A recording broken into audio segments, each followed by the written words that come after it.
O ano de 2026 vai ser um ano decisivo para o futuro do Brasil, porque nós estamos vendo um governo federal, PT, totalmente perdido na condução da economia, uma dívida pública está saindo fora do controle, e teve um partido que destruiu, arrasou com Minas Gerais. Será que eu preciso falar o nome mais uma vez? O governo passado do PT não pagava os 853 municípios. Numa coisa, o PT foi muito justo, ele deu o calote em todos, você entendeu? Nos 853 igualmente. Não ficou um prefeito que não tenha sofrido rasteira do PT lá em Minas Gerais. Fala pessoal, quero deixar esse vídeo aqui para vocês assistir com o governador Romeu Zema. Uma entrevista incrível no podcast, onde ele falou sobre 2026, falou sobre a desordem do governo Lula, falou sobre o estado de Minas Gerais que estava quebrado e como ele vai entregar o estado. Então aqui ele vai pisar em cima de Lula, do seu governo. Ele vai abordar diversos assuntos e vai falar sobre a economia do país e para onde o país está andando caso o Lula seja reeleito em 2026. Mas ele vai falar sobre proposta de governo e vai falar sobre o apoio de Jair Bolsonaro em 2026 a um candidato da direita que com certeza vai tirar esse desgoverno que aí está. Mas antes, deixa aquele like, curte, comente, se inscreva nesse canal e vamos assistir esse vídeo agora. A posição e o que vai acontecer com o presidente Bolsonaro é muito importante. Se ele conseguir absolvição, e eu espero que consiga, ele com toda certeza seria o melhor candidato, aquele que tem mais viabilidade, e vejo que os governadores iriam se unir em torno do nome dele. Caso ele não venha e decida apoiar alguém, com toda certeza esse nome que ele apoiar será, com certeza, aquele que terá mais chance, porque ele tem, né, um eleitorado que o respeita, que vota nele, e a transferência de votos, nesse caso, seria bastante expressiva. O ano de 2026 vai ser um ano decisivo para o futuro do Brasil, porque nós estamos vendo um governo federal, PT, totalmente perdido na condução da economia, uma dívida pública que está saindo fora do controle, e isso significa tempos sombrios pela frente. E nós, governadores de direita, temos mostrado que é possível ter responsabilidade fiscal, né? Não fazer gastança, ter uma equipe de gente competente e não ideólogos trabalhando, como infelizmente ocorre no PT. E nós queremos que o Brasil volte a pender para a direita, que é o que a maioria da população já enxergou e já está muito claro, pretende fazer no ano de 2026. O que eu quero é contribuir, eu não tenho nenhum plano pessoal de poder, eu nunca havia disputado uma eleição até 2018, quando eu entrei na política, e eu fui por inconformismo, por indignação com o que fizeram em Minas Gerais. E teve um partido que destruiu, arrasou com Minas Gerais. Será que eu preciso falar o nome mais uma vez? Né? Senão parece que eu estou fazendo propaganda aqui para eles. É esse mesmo partido que me parece está querendo destruir o Brasil. E eu espero que nós, governadores de direita, que somos bem avaliados, possamos, né, contribuir muito com o Brasil em 2026. Eu já falei que eu tenho 2 planos para 2026. Fazer meu sucessor em Minas Gerais. Eu tenho um vice-governador excepcional, brilhante, Matheus Simões. Eu gostaria muito de ver dar continuidade ao trabalho que nós estamos fazendo. E também participar, não sei se como candidato, apoiando o candidato, da eleição presidencial. Eu quero contribuir para um Brasil melhor, e é a direita que vai levar o Brasil para o caminho certo. A esquerda, nós estamos vendo, está levando para o precipício. E nós estamos vendo exatamente a repetição da crise de 2015 e 2016. Mas como é que estão quem está na ativa, os governadores de fato? Vocês já têm se mobilizado, têm conversado? Não, nós, governadores de direita, e nós temos ainda um grupo, né, de governadores de direita, que é o grupo do COSUD, né? Nós até temos encontros regulares. O COSUD é o consórcio sul-sudeste, os 7 estados que fizeram, né, um consórcio lá em 2019. Nós começamos a nos reunir. Desde o início desse trabalho estamos eu, o Ratinho e o Eduardo Leite, né? E depois chegou o Tarcísio, né? E tivemos aí uma troca de governadores no Rio de Janeiro, em Santa Catarina, mas desde o início somos nós três e temos um alinhamento muito grande. Ainda temos governador Caiado também, mas o Brasil, na minha opinião, precisa sim dessa aliança da direita, e eu sou totalmente favorável a que caminhemos juntos, porque nós temos um adversário em comum, que é a esquerda, que é quem está destruindo o Brasil. Mas qual que é o cenário dos seus sonhos para a gente chegar em 2026 com chance real? Então, o cenário do meu sonho é que a direita se una, né, em torno de um nome. Esse nome eu não teria, eu acho que as pesquisas é que teriam de mostrar. Esse nome aqui é o melhor nome para a direita. E isso vai mudando ao longo do tempo. E que todos trabalhassem em prol desse nome. Isso poderia fazer com que a direita conquistasse a eleição, talvez até em primeiro turno. E parece que o brasileiro, Salomão, está acordando para a questão assim dele enxergar que o futuro do Brasil, que o futuro dele depende das pessoas trabalhando, das pessoas tendo plano e não sobrevivendo às custas de esmola do Estado, né? Vamos dizer, de auxílio aí, que temos vários. Pesquisas recentes, levantamentos recentes mostraram, né? Tem muita gente que há 10 anos está recebendo isso. E não é isso que vai levar o Brasil adiante. Mas é preciso aprimorar. Tipo assim, você está recebendo Bolsa Família, você conseguiu um emprego, então você vai ter um prêmio aqui. Falar, ó, parabéns, você vai ter. Porque hoje a pessoa não quer ir porque fala, eu estou abrindo mão. Não, vai ser o contrário. Eu tenho certeza que isso poderia ser até um divisor de águas aí. Nenhum país avança criando pessoas dependentes. Exatamente. Avança criando pessoas que têm autonomia, que têm plano para si próprio. O mais incrível disso tudo é um governo acreditar que gastando mais, com a dívida pública crescendo do jeito que está, que as coisas vão dar certo. Não é? Eu não sei o que se passa na cabeça de quem pensa isso. Não é? É a mesma coisa que alguém sair gastando adoidado aí o salário, endividando e achar que amanhã Deus vai abençoá-lo, né? Parece que é alguma coisa assim. Mas eu posso te dizer que o maior desafio não foi ser eleito, não. O maior desafio foi tirar o Titanic do fundo do mar, viu? Depois.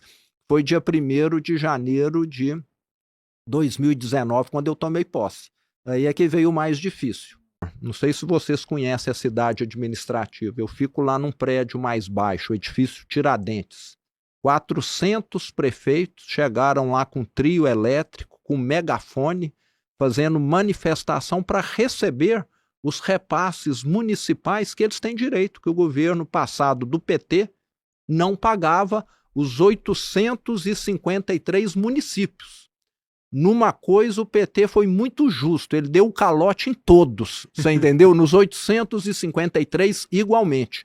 Não ficou um prefeito que não tenha sofrido rasteira do PT lá em Minas Gerais. A gestão do Estado tem uma semelhança com a campanha. Na campanha, ninguém acreditava que nós poderíamos ganhar. E quando nós ganhamos, ninguém acreditava que nós poderíamos tirar Minas do buraco.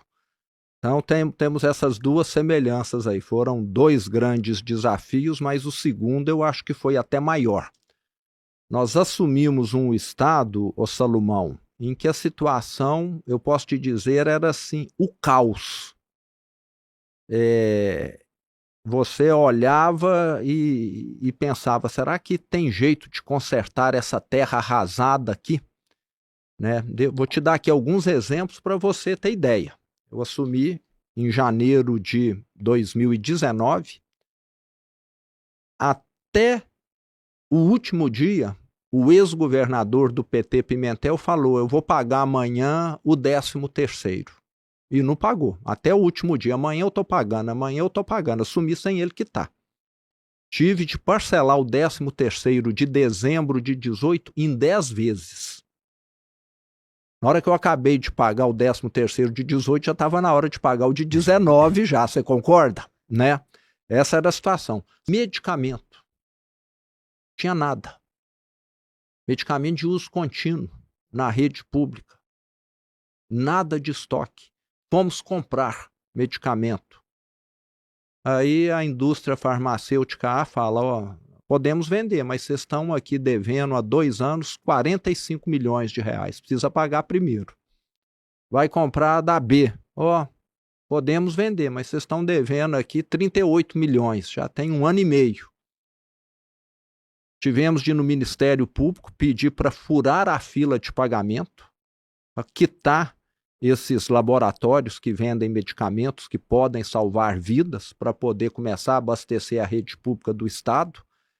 E assim, então, assim, aquela dificuldade. Salário, você ia terminar de quitar a folha, em vez de ser no 5º dia útil, era quase que no 30º dia útil.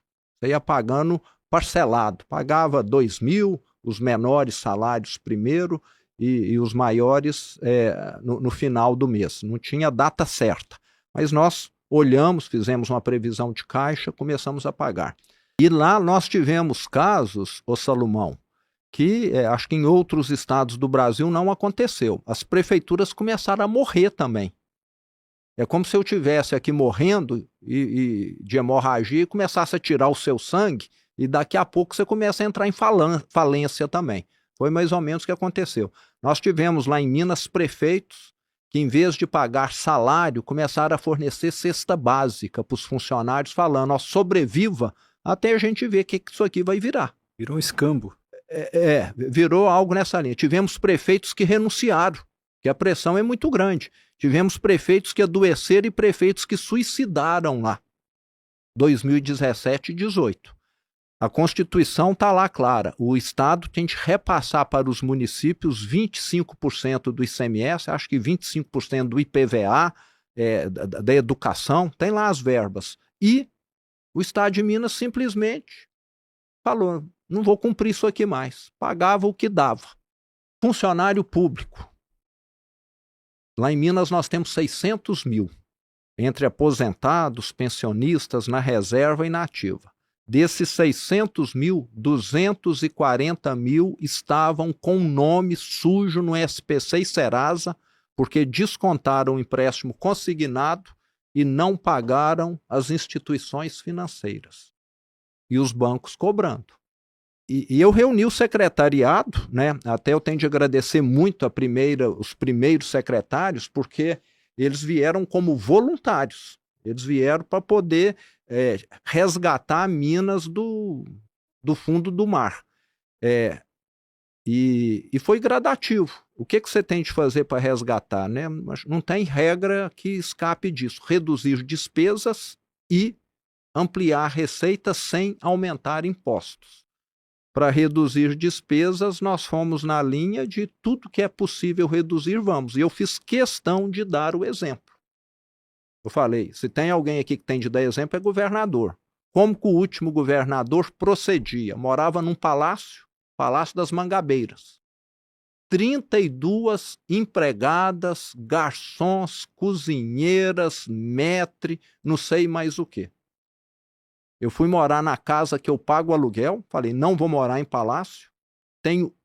Pago o aluguel da minha casa e tenho uma empregada que eu pago do meu bolso também. Ex-governador, Palácio das Mangabeiras é no oposto da cidade administrativa. Helicóptero todo dia, para ir e para voltar. Eu aluguei uma casa perto da cidade administrativa, 20 minutos de carro, eu estou lá no meu local de trabalho. Elevador privativo. Governador e vice-governador tinham 6 elevadores privativos à disposição. 6, não é 1 nem 2 não, 6. Não sei o motivo.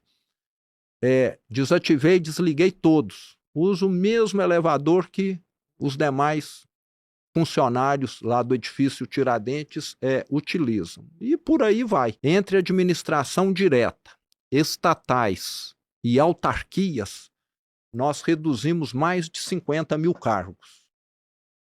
50 mil cargos não é pouca coisa, não. Uhum. Quantas empresas no Brasil têm 50 mil funcionários? Acho que você conta no dedo das mãos. Não são muitas, não. Pelo 4º ano consecutivo, nós já tivemos superávit. 5 bilhões de superávit o ano passado. Então, nós saímos de menos 11 bi para mais 5 bi de superávit e não déficit mais. Tivemos avanços muito grandes na educação, reformamos 2.300 escolas, um estado que não paga a folha de pagamento em dia, o que você acha que ele faz de manutenção? Nada, né? Então, estrada, escola, tudo sucateado, reformamos já 2.300 escolas, herdamos um cemitério de obras inacabadas, e nem cercaram, tudo vandalizado, tudo depredado. Assim, é o exemplo da politicagem que rasga dinheiro, sabe? E que não entrega nada para a população. Concluímos essas obras, o que não concluiu, que são 5 grandes hospitais regionais, está no caminho final aí para a conclusão. E todos os indicadores de políticas públicas melhoraram. Eu levei 2 anos e 8 meses para colocar a folha de pagamento em dia. Eu fiquei 2 anos e 8 meses pagando atrasado ainda a folha de pagamento.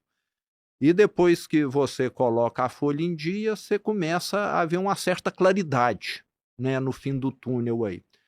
Mas eu te diria que avançamos muito, mas ainda temos muito o que fazer lá em Minas Gerais, mas pelo menos hoje o Estado tem as contas, vamos dizer, equilibradas. Nós precisaríamos ter mais recursos para recuperar as estradas, para fazer mais investimentos, mas pelo menos já temos uma situação controlável e não é caótica mais. Se você pegar a criminalidade hoje é muito menor do que era. Na saúde, o ano passado nós batemos recorde em cirurgias eletivas. O maior número tinha sido pré-pandemia, em 2019, coisa de 800 mil cirurgias. No ano passado nós fizemos mais de 1 milhão. Na pandemia foi lá embaixo. Uhum. E hoje, em muitas regiões do estado, nós não temos mais fila para ninguém fazer cirurgia. Você tem um período do agendamento só, o que é uma conquista muito grande. O Brasil como um todo, muita gente ainda está aí esperando meses ou até mais de ano para poder fazer alguma cirurgia. E em Minas, em muitas regiões, nós zeramos essas filas. A avaliação dos alunos tem melhorado, e eu gosto muito de falar da hipocrisia do PT. O PT tem essa bandeira social, mas eu provo, né? E está no portal da transparência para qualquer um ver o que o partido, que no discurso fala que é social, gastou com merenda escolar em 2018. Minas Gerais tem 1.600.000 alunos na rede pública estadual. Sabe o que eles investiram em merenda escolar em 2018? 20 milhões de reais. Isso dá mais ou menos R$1 por mês por aluno, aproximadamente. O ano passado, nós investimos 470 milhões de reais. Na época do PT lá, sabe o que os alunos muitas vezes comiam? Uma água com uns grãozinhos de arroz, que eles falavam que era uma sopa. Era merenda escolar. Hoje tem carne todo dia, tem fruta, tem verdura. E não foi por acaso que o ex-governador nem ir para o segundo turno foi, né? Se aquele homem fosse para o segundo turno, o povo mineiro estava meio que sofrendo de alguma alucinação por votar nele. Eles esquecem que eles estão ali para poder atender as pessoas, que todos pagam impostos no Brasil. E acho que o fato de eu vir de uma empresa de varejo que sempre precisou prezar por um atendimento deve ter ajudado a mudar um pouco esse modelo mental, que ainda precisa mudar muito. Eu vejo gente lá que só olha para o próprio umbigo. O meu setor aqui precisa de mais gente. Mas não está preocupado se está atendendo mais pessoas, se está melhorando o serviço que presta. Só quer encorpar, só quer mais poder, mais cargo. Então, acho que essa visão que eu sempre tive ajudou a mudar um pouco. Como chegou até onde chegou Minas Gerais? Então, você está querendo dizer assim, o que que nós fizemos nesse percurso aí? Não, até antes de você chegar, né? Por que piorou tanto? Por que Como chegou que Minas chegou naquela situação que você encontrou ela? Sim, naquele caos, naquele desastre que foi. Na política, hoje eu vejo lá, muitas vezes você o político, do modo geral, né, eu não vou falar que são todos, não, né? Nós temos muitas exceções, mas vamos falar que nós temos aí a metade que quer só se reeleger e a metade que pensa no futuro. Mas esse pessoal que só pensa em eleição, em voto, para eles, comprometer o futuro não significa nada. É uma visão assim, se eu ganhar a eleição, o que me interessa. Por isso que eu acho que assim, político de carreira é um sujeito, você tem de ver ele com uma certa reserva, porque muitas vezes alguns deles, né, podem fazer de tudo para ganhar uma eleição. Ele sabe que o futuro dele depende de ganhar uma eleição. Eu falo que o meu futuro, se eu ganhar a eleição, não ganhar a eleição, não vai mudar em nada. Eu sempre vou ter o que fazer. E assim, uma distribuição de favores em escala industrial. Você enxugar 50 mil cargos, eu acho que tinha gente lá do PT do Brasil inteiro te pendurado na folha de pagamento de Minas Gerais. Que o PT, inclusive, tinha saído da presidência, né, com impeachment. Então, acho que um dos maiores estados que o PT tinha ainda um governador naquela ocasião era Minas Gerais. Acho que migrou tudo para lá. Então, para poder manter a companheirada ganhando alguma coisa, arrasaram o estado de Minas Gerais. E também gente incompetente, sabe? Nós tivemos lá secretário de saúde que nunca aplicou uma injeção. O meu secretário é médico. Eu acho que para ser secretário de saúde tem de ser alguém da área. Você concorda? Lá tinha secretário do meio ambiente que acho que não sabia o que era um pasto e um gramado. Você está entendendo? Né? A mesma coisa também. E agora eles estão, né, querendo reinventar a roda novamente, achando que gastar mais é a solução. Me parece que é um projeto eleitoral, né? Só pode ser. Mas, pelo que eu estou vendo, né, vai ser um tiro no pé, porque a inflação está cada dia maior, a taxa de juros subindo e a economia desacelerando, né? Tudo ao mesmo tempo. Isso aí, uma hora, não dá certo. E o que tentaram lá atrás, eu me lembro muito bem que eu ainda estava à frente da empresa, foi colocar anabolizante na economia. Durante um tempo você até consegue mostrar musculatura, vigor, mas depois vem os efeitos colaterais. Então, eu acho que dessa vez nós ainda estamos com economia que foi muito afetada pela recessão de 2015 e 2016. O efeito desses anabolizantes vão ser até muito menos potentes do que foram lá atrás, quando a economia do Brasil ainda estava mais robusta, naqueles anos 2011, 12, 13, quando eles começaram a fazer aquela quantidade de bobagens. Estão repetindo agora, mas, vamos dizer, o doente hoje está mais fragilizado do que estava naquela época. No lado judiciário, o que daria para ser feito? Por que que em algumas áreas existe, né, o que se chama aí de penduricalhos? Lá no Poder Executivo, se alguém cometeu algum ato antiético, algum ato grave, ele vai sofrer um processo administrativo e vai ser demitido, se provar que ele não agiu corretamente. Por que que no judiciário, às vezes no legislativo, isso não acontece? Né? Por que que o peso e a medida é diferente? Aonde tem ser humano, tem muita gente honesta e tem alguns desonestos. E eu sou da opinião que quando você tolera os desonestos, você acaba manchando e prejudicando a imagem dos honestos, que são a grande maioria dentro daquele grupo ali. Monta um escritório de advocacia, vai atrás de cliente. Aí você vai ganhar 1 milhão, 2, nós vamos ficar caladinhos. Agora, querer ganhar do pagador de impostos, aí não está certo, não. Querer ganhar da estrutura pública, a estrutura pública foi feita para servir. Parece que esse é o problema aqui do Brasil. E não para privilegiar alguns que acham que podem ser privilegiados. Acho que todos têm direito de querer ser milionários, bilionários, mas não no setor público. Se você quiser fazer de 2 a 5 mil reais apenas com o seu celular aqui na internet, eu vou deixar o link disponível lá no primeiro comentário fixado. Assista a aula que é totalmente gratuita. Não é pegadinha, não é aposta, não é jogo, não é nada que vai envolver dinheiro seu. Nada, não é falcatrua, nada. Não é essas coisinhas de tigrinho, nada disso. É algo totalmente honesto aqui na internet. E veja só esses resultados e você pode fazer também. É claro que você assista a aula, aprende como fazer e com certeza você vai ver os resultados na sua vida. Eu sou uma prova viva de que isso pode acontecer. Eu já fui incrédulo.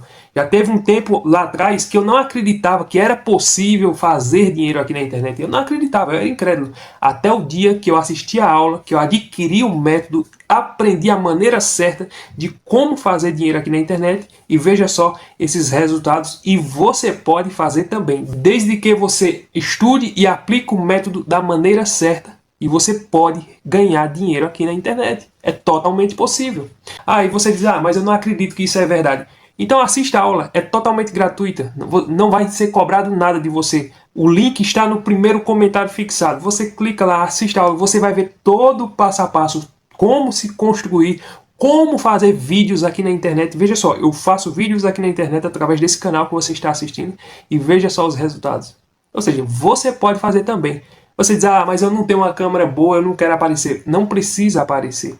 Você pode fazer vídeos anônimos. Postar vídeos na internet sem mostrar seu rosto. As pessoas nem sabem que é você e está lá um vídeo seu e mensalmente aquele vídeo está gerando renda para você. Então, isso é totalmente possível de fazer aqui na internet. Tem um passo a passo, um método no link que está lá no primeiro comentário e aqui na descrição. Tem um passo a passo de como você fazer isso, de 2 a 5 mil reais.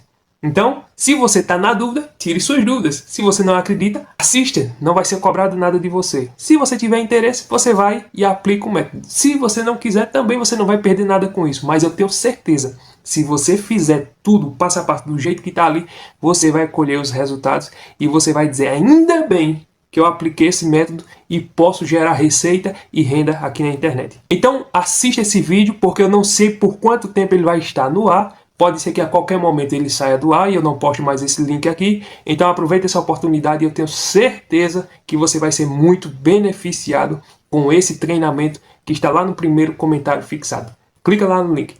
Pois é, como o Romeu Zema estava falando nesse vídeo, parece coisa de filme. Segundo o que ele relatou, e eu acredito, porque ele é um homem honesto e ele não tinha para que mentir em um podcast. Mas segundo o que ele falou, sinceramente, Minas Gerais estava de um buraco mais fundo do que se possa imaginar, porque o ex-governador Pimentel, que era do PT, deixou o estado totalmente defasado. Os funcionários tudo com o salário atrasado, as contas tudo atrasado, a merenda das escolas, um arroz com água ali, uma tapeação, né? Infelizmente, é aquela coisa, aonde o PT passa, o rastro de desgraça fica. Eles dão uma de bonzinho para ganhar a eleição, diz que vai fazer isso, aquilo, nós vamos isso. É igual o Lula, ele enche o povo de conversa, igual as promessas que ele fez lá atrás. Picanha, cerveja, veio com essa ilusão, o que ele está entregando? Então, o que nós estamos vendo é inflação, aumento dos alimentos. E eles vendem a imagem de que está tudo bem. Aí teve agora esse escândalo aí do INSS, onde os aposentados, né, levaram um calote. E o argumento de Lula é, não, mas isso aí veio de 2019 e nós estamos combatendo e nós queremos combater. Ele vem com essa cortina de fumaça e não assume que é ele mesmo que está governando e que é responsabilidade dele. Agora, de 2019, agora, Lula, tu vem com essa conversa. É como se você não soubesse O ministro dele, o Carlos Lupe, disse que já sabia 1 ano atrás que esse escândalo já estava acontecendo. Ou seja, a corrupção dentro do governo dele ele não quer assumir. É porque ele sabe que a credibilidade dele está caindo cada dia mais. A cada nova novidade, cada novo escândalo, ele só vai perdendo a credibilidade do povo. O Lula pensa que o povo é besta. Ninguém é besta, não. Há um tempo atrás vocês poderiam até enganar. Há um tempo atrás vocês tinham até o domínio geral. Mas hoje, até a grande mídia que o Lula paga com nossos impostos, porque essa aqui é a verdade, mas que o Lula paga a Rede Globo para falar bem dele, para falar bem do governo dele, até a grande mídia já está, né, largando a mão dele. Você viu? Se você assistiu a reportagem do William Bonner, eu não assisti não, vi só um trecho na internet. Mas o William Bonner desceu a lenha. E todo mundo tá vendo, ninguém é besta, né? Quantos aposentados? Eu vi uma entrevista aí de uma aposentada que disse que todo mês era descontado o dinheiro dela e ela nem sabia de quê. Imagina quantos milhões de aposentados não levaram calote aqui no país. E o Lula vem dar uma de sonso, dizendo que nós estamos combatendo. Combatendo o quê? Se é o seu próprio governo que está fazendo a corrupção. É o seu próprio governo que deixou o dólar mais alto.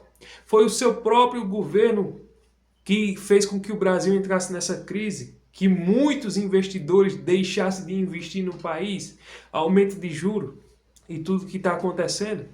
É interessante que eles não fazem uma autocrítica e não assumem a responsabilidade. Mas o argumento deles é porque eles só vivem do passado. O argumento deles é, não, é porque Bolsonaro deixou assim, nós pegou o Brasil quebrado.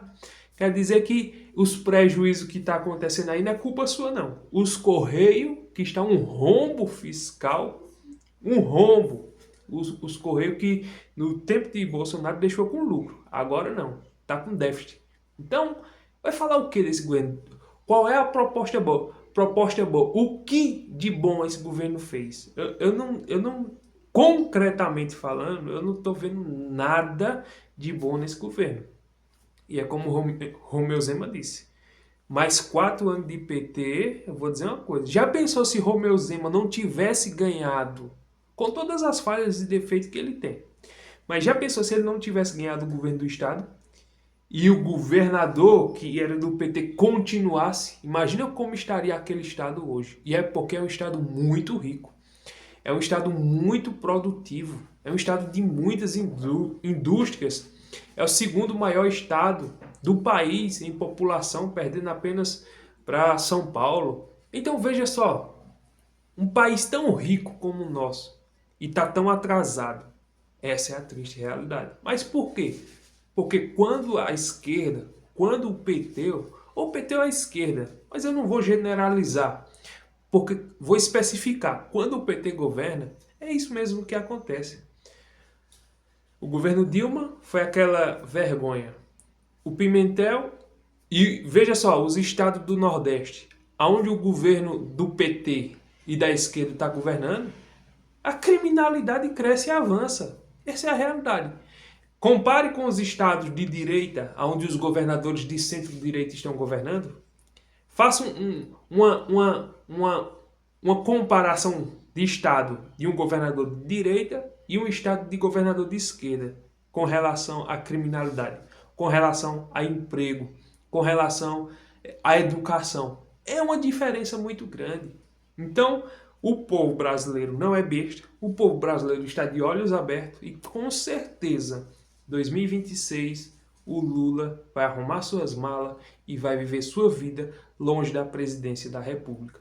Tomara que isso aconteça. Se você gostou desse vídeo, deixa o like, curte, comente, compartilha. Se não gostou, deixa o dislike, comenta também o que você achou desse vídeo e até o próximo vídeo, se Deus permitir.